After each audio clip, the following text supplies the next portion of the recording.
So is she gonna go to work and complete whatever I left on my job at my job? You're making an unfair comparison. Nobody's asking her to go to work from 9 to 5 and help you make the money that only takes 9 to 5 to make. Nobody's asking you to help cook and clean at home from 9 to 5 while you're working. We're saying do normal adult stuff after you're off work. What do you do when you're single, when you work 9 to 5? Do you go home and cook and clean? No, most single people buy out food. Okay, what about clean? Most single people don't have cleaners. So what do you do after 9 to 5? Do you clean? Yeah, you have to clean your home, but I actually had a maid when I was single. She came every 2 weeks. Do you let stuff pile up for 2 weeks, like the dishes, the laundry? You just didn't touch it for 2 weeks? I did laundry, maybe not as much dishes, and then the maid will come in and she does her job. Okay, so whatever you did, whether it's just laundry or something else, why the second that you're married to an adult or whatever, with an adult who also lives with you and has kids, and they're also busy the entire day, 9 to 5, why all of a sudden are you allowed to offload all of that stuff that normal adults do? That's a very fair question. That's a very fair question.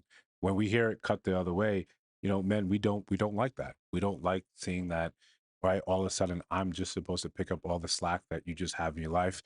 If you hear it differently, you hear it the way, when it's coming from the women saying, the minute he's in my life, why am I paying for this? Why am I doing this? Why am I doing this? This is the very same thing. This is the very same complaint.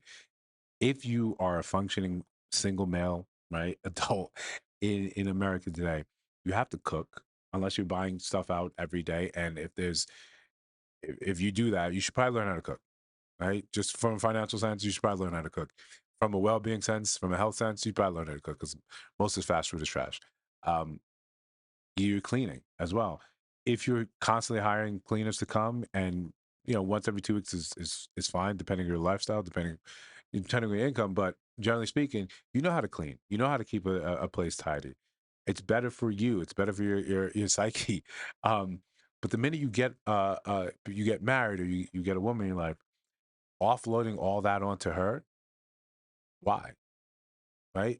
I think this is part of the male delusional sort of pack that we don't often talk about um, in these spaces. You shouldn't, right? This is someone that you are marrying, and at the very least, you consider your equal. You wouldn't want that done onto you.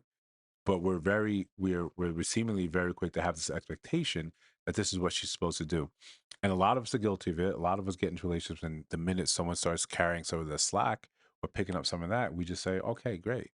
It's better if it's a collaborative effort, right? And especially those of us that look at the 50-50 conversation and say this is silly, part of that 50-50 is chore work, right? That I think that makes sense to most of us.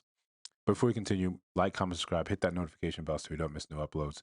Still trying to do 2 a day. Loving the interaction on the page, especially with new subscribers. Thank you guys. Thank you guys. Thank you guys. Tell a friend. Take a look. Again, if you haven't seen my content in a while, and you're subscribed. Yeah, it's probably notification bell. YouTube does whatever YouTube wants to do. So let's do a deeper dive and play this one back. Because so is she gonna go to work and complete whatever I left on my job at my job? So we know that's just gonna be that's a facetious argument, right? And yeah, it's easy to again, some things are very easy to call out when it's gender specific, right? But poor argument technique is poor argument technique. Whoever does it, saying that is she gonna come and finish my work that I left, as if the only work she has is cleaning up the house. Now let's put this in the proper context. If you want to be a stay-at-home partner, wife, husband, whatever, that is the job. That is part of the job, right? We get that. There can be help given and there should be help given, but that person is doing a reduced amount because their primary job is the financial stability of the house. But if, let's take this and saying both people work, right? Both people go and, put in 8 hours and make different amounts, but both people put in 8 hours, then that workload should be split, right? That workload should be split. Most of the time, if you're splitting it, it's easier, right? Things get done a lot easier, rather than just doing it, giving it to one person and letting that sort of resentment build. Because either way, that resentment will build. Again, taking it back to there's one person's a financial breadwinner. Like, let's say this is the caller's sort of point of view. If you're doing all that work and then you come back home and you have expect her to take care of the slack, take care of the cooking, cleaning, whichever, that needs to be a forthright conversation very early on, very early on.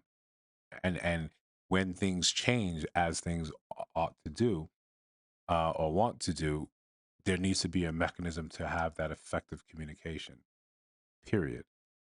Because it sounds great, right?